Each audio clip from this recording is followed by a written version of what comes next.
Bonjour, ici Jean-Valéry et je vous souhaite la bienvenue dans ce nouveau partage immobilier.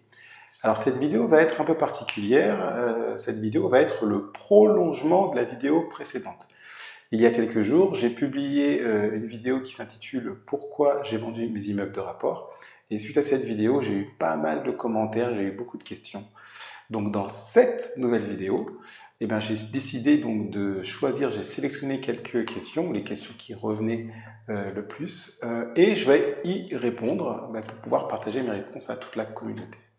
Alors si c'est la première fois que vous me voyez, vous me découvrez, je vous invite à aller voir la vidéo précédente, donc qui s'intitule «Pourquoi j'ai vendu mes immeubles de rapport?» Ainsi, vous pourrez pleinement bénéficier des réponses que je vais donner dans cette nouvelle vidéo. Donc, on y va, c'est juste après la citation inspirante.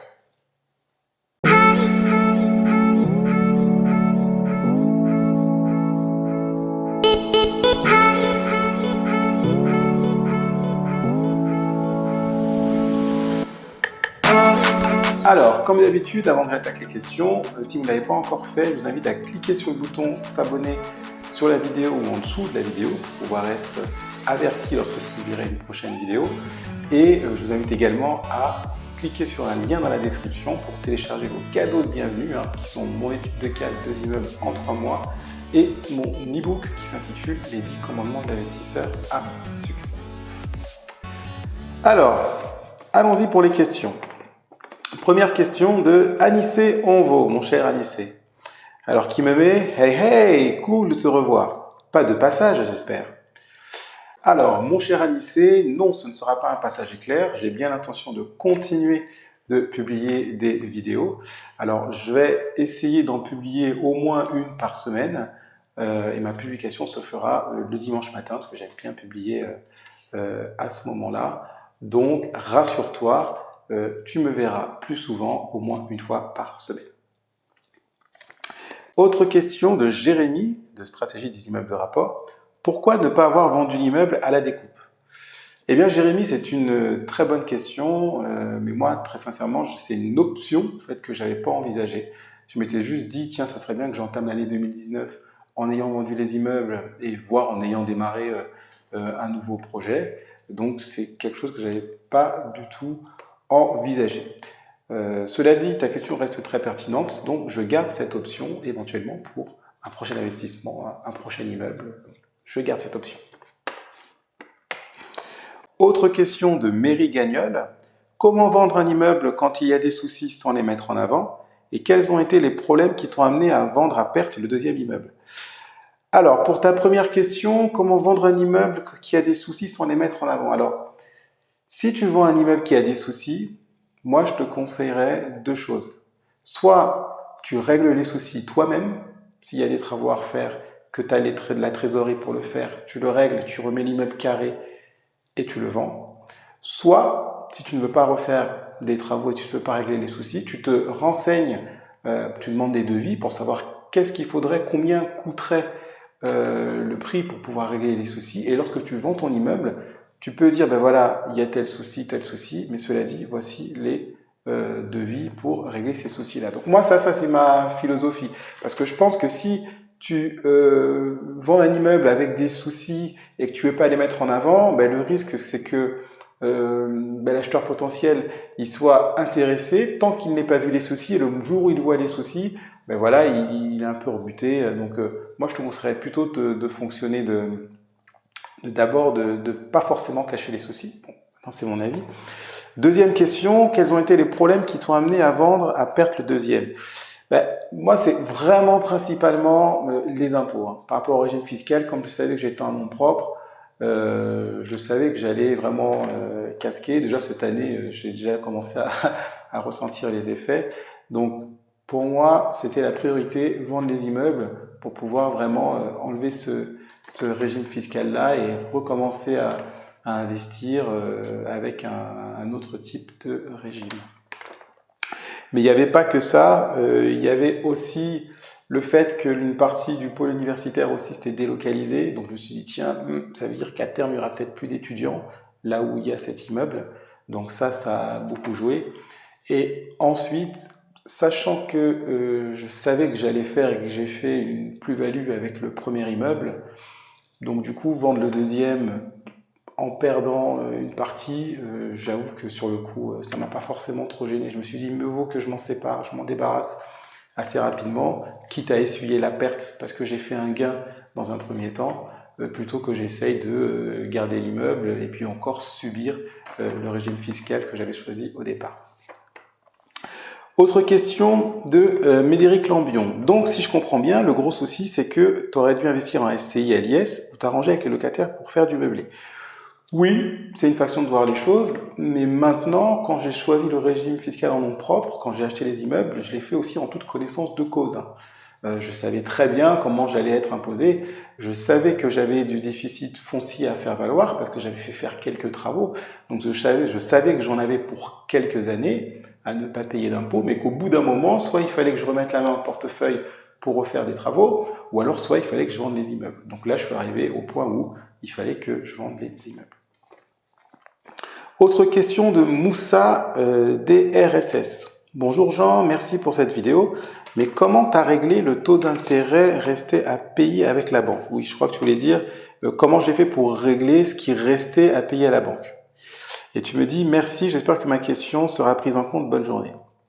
Alors, pour régler le delta, ce qu'il fallait régler à la banque, le montant de la perte, c'est pas compliqué. Ce qu'il faut savoir, c'est que les immeubles m'ont rapporté du cash flow. Alors, parfois, il y a eu un manque à gagner au niveau du cash flow quand il y avait mon fameux locataire qui m'a pas payé pendant 10 mois. Et parfois, une bonne partie du cash flow était utilisée pour les divers travaux de réparation de l'immeuble. Donc, j'avais une partie en trésorerie qui était là, mais surtout, comme je l'ai dit quand j'ai répondu à la question précédente, le fait d'avoir fait 21 000 euros de plus-value après impôt avec un premier immeuble, et du coup, c'est plus facile de prendre 10 000 euros sur ces 21 000 euros pour aller essuyer la perte du deuxième immeuble. Donc, c'est tout simplement comme ça que j'ai pu régler le delta qui me restait à combler pour solder le crédit de l'immeuble que j'ai vendu à perte. Autre question de Michel. Pouce bleu Jean-Valéry, ta franchise fait de ta vidéo un témoignage de qualité. Encore merci pour ton partage. Grâce à toi, les investisseurs peuvent s'améliorer. Merci Michel. Quels sont maintenant tes projets? Tu vas racheter un immeuble de rapport? À quel endroit? Toujours à Saint-Quentin? À bientôt. Très bien Michel. Alors cette question, je vais y répondre en fait juste à la fin. Donc reste jusqu'à la fin de la vidéo, je vais répondre parce que vous êtes beaucoup à m'avoir posé cette question-là. Donc je vais y répondre à la fin. Autre question d'un autre Michel Gou. Pour éviter le déficit foncier, n'était-il pas possible d'acheter un troisième immeuble en nom propre? Et concernant l'agence Simo, n'était-il pas possible d'en choisir une autre qui soit plus sérieuse? Alors Michel, oui, j'aurais pu acheter un troisième immeuble en nom propre. Et très honnêtement, c'est ce que j'ai essayé de faire. L'année dernière, on va dire en novembre 2007, j'avais fait 2 offres qui ont finalement été acceptées. Donc l'année dernière, j'avais prévu d'acheter 2 nouveaux immeubles. C'est dans la ville de Guise, une ville de 6 000 habitants qui se trouve à une demi-heure de Saint-Quentin. Et donc j'avais fait ces offres, donc c'était 2 immeubles qui appartenaient à 2 propriétaires différents. Et donc une fois que j'ai fait ces offres et qu'elles ont été acceptées, j'ai attendu que les compromis arrivent. Novembre, donc c'était en novembre 2017, décembre 2017, janvier 2018, février 2018, mars 2018, n'ayant rien vu en mars, donc là du coup je me suis dit bon c'est bon, je vais laisser tomber ces immeubles-là. Pourquoi ça a mis si longtemps à arriver et certains compromis ne sont même pas arrivés du tout? C'est que lorsque les propriétaires vendent leur immeuble, certains ne font pas les diagnostics tout de suite, ils attendent d'avoir un acheteur. Et une fois qu'ils ont l'acheteur, ils commencent à lancer les diagnostics. Et ce qu'il y a, c'est que dans un des immeubles, il y avait un local commercial où il y avait une personne, une dame qui ne s'entendait pas avec le propriétaire et qui lui mettait des bâtons dans les roues. Donc du coup, voyant que ça commençait à se compliquer, j'ai pas insisté. Des fois, vous savez, des fois, faut pas trop confondre persévérance et entêtement. Mais donc là, j'ai pas voulu m'entêter avec ces 2 immeubles-là, voyant que ça partait comme ça. Mais voilà, mais pour répondre à ta question, j'avais même prévu d'acheter 2 autres immeubles. J'avais même déjà préparé les vidéos, les trames de vidéos et tout, je m'y voyais déjà. Et finalement, voilà, ça, c'est pas fait. Et ta deuxième question, Michel, l'agence, n'était-il pas possible d'en choisir une autre plus sérieuse? Ben oui, ça aurait été possible, mais sachant que j'avais déjà pris la décision que j'allais pas forcément garder les immeubles très longtemps, je voyais pas pourquoi j'allais changer d'agence tout de suite, parce que ça n'aurait pas réglé mon problème de l'achat des immeubles en nom propre. Donc voilà. Bob Siren, bonjour. Pour quelle raison les locataires t'appelaient? Pourquoi n'as-tu pas mis en meublé dès le départ? Alors, oui, j'ai pas mis en meublé dès le départ, effectivement, parce que j'avais déjà une partie dans un immeuble, j'avais déjà des locataires qui étaient là et qui étaient déjà en nu. Et même dans le deuxième immeuble, j'avais un locataire qui était déjà là en nu. Et puis, comme l'immeuble rapportait, c'est vrai, pas mal de cash flow, je me suis dit, bon, meubler 4 appartements, j'ai pas forcément voulu me mettre en meublé dès le départ. Maintenant, peut-être que j'aurais pu le faire. Il aurait fallu que j'avais un peu de trésorerie, j'aurais peut-être pu le faire. Mais bon, j'ai fait ce choix-là, de pas forcément le mettre en meublé, peut-être à tort. Et maintenant, pourquoi les locataires m'appellent? Ben, vous savez, une sangle de volet roulant, qui bloque le volet roulant, une fuite dans la salle de bain. Une fois, j'ai la personne, le coiffeur qui occupe mon local commercial, qui m'a appelé en me disant que les locataires se plaignaient, puisqu'il y en avait certains qui n'avaient presque plus d'eau depuis plus d'une semaine. Alors bon, comment ça, plus d'eau depuis plus d'une semaine, et puis ils font rien, ils appellent pas l'agence. Si, on a appelé l'agence, mais ils répondent pas. Voilà. Donc finalement, j'ai appelé l'agence, qui m'a dit que les locataires n'avaient pas appelé. Mais l'agence, une fois que j'ai appelé, ben, elle a quand même pris le souci en main. Et effectivement, il y avait un problème au niveau du surpresseur de l'immeuble qui se trouvait dans la cave. Et donc ce surpresseur a été du coup changé. Et à ce moment-là, le débit de l'eau a pu revenir à un débit normal. Donc voilà, et au passage, le surpresseur, voilà, 960 €. Voilà quoi, une paille quoi. Donc voilà, j'espère avoir répondu à ta question. Autre question, Steve Murat. Bonjour, pourquoi ne prenez pas en compte le cash flow gagné? Combien de mois les avez-vous gardés? Exemple, en un an, multiplié par les 500 € par mois de cash flow, donc 6 000 € en plus de la vente. Pouvez-vous donner ces chiffres? Merci. Alors Steve, je ne vais pas forcément donner ces chiffres parce que très sincèrement, là, je ne les ai pas forcément calculés. Mais maintenant, ta question est très pertinente parce que effectivement, j'ai engrangé du cash flow pendant le temps où j'ai exploité les immeubles.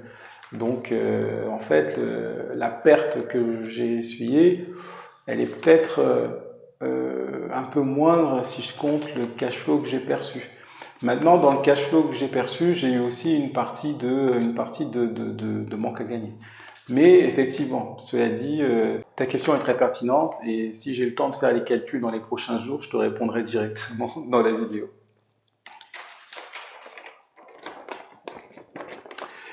Et là, maintenant, je vais répondre aux dernières questions, donc les questions qui se ressemblent. Donc, il y avait la question de Michel qui me demandait qu'est-ce que j'allais faire maintenant.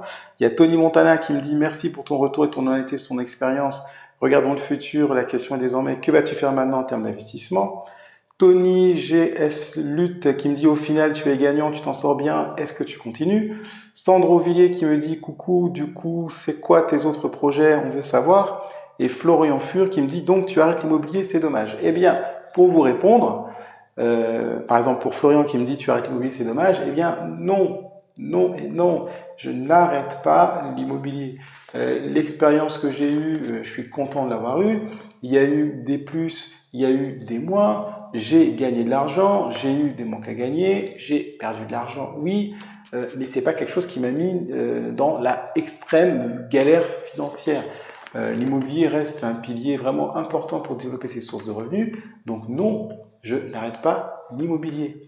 Alors c'est vrai que dans les autres projets que j'ai, il n'y a pas forcément que l'immobilier, mais l'immobilier reste un pilier dans lequel je souhaite investir. Et pour être très honnête avec vous, eh bien là où je me trouve actuellement, je suis dans mon nouvel investissement immobilier. Donc voilà, je tourne cette vidéo dans ce bien-là. D'ailleurs, la vidéo va bientôt prendre fin parce que ça sent encore la peinture, il y a de la poussière. Je ne vais pas vous en dire plus parce que j'ai déjà tourné des vidéos où je vous présente un petit peu ce bien et je vous explique quelques détails. Donc je ne vais pas vous donner des détails maintenant. Je ne vais pas vous dire ce que c'est non plus, parce que je vais vous dire dans les prochaines vidéos. Mais maintenant, je vous laisse deviner. À votre avis, c'est quoi? C'est un immeuble? C'est un appartement? Une maison? Est-ce que c'est toujours à Saint-Quentin? Est-ce que c'est à distance, comme je le faisais jusque-là? Est-ce qu'au contraire, c'est un appartement ou un immeuble proche de chez moi? Je vous laisse deviner, ou même, vous pouvez même me dire vos pronostics dans les commentaires de la vidéo. Mais en tout cas, dans les prochaines vidéos qui vont venir, je vais vous parler plus précisément de cet investissement. Ce ne sera peut-être pas la toute prochaine vidéo, mais dans les vidéos à venir, je vous donnerai plus d'informations sur ce nouvel investissement. Donc on arrive à la fin de cette vidéo. Je vous remercie d'avoir suivi jusqu'au bout. Comme d'habitude, je vous invite à la clapper, donc commentez, dites-moi ce que vous en avez pensé. Likez-la. Surtout, n'hésitez pas à la partager à quelqu'un qui en aurait besoin. Évidemment, si vous ne l'avez pas encore fait, abonnez-vous à la chaîne. Si vous ne l'avez pas encore fait, je vous invite à télécharger vos cadeaux de bienvenue en cliquant sur le lien qui se trouve dans la description pour recevoir l'étude de cas 2 immeubles en 3 mois et mon guide, les 10 commandements de l'investisseur à succès. Merci encore d'avoir suivi cette vidéo jusqu'au bout. Portez-vous bien et n'oubliez pas que vous avez de la valeur. À très bientôt.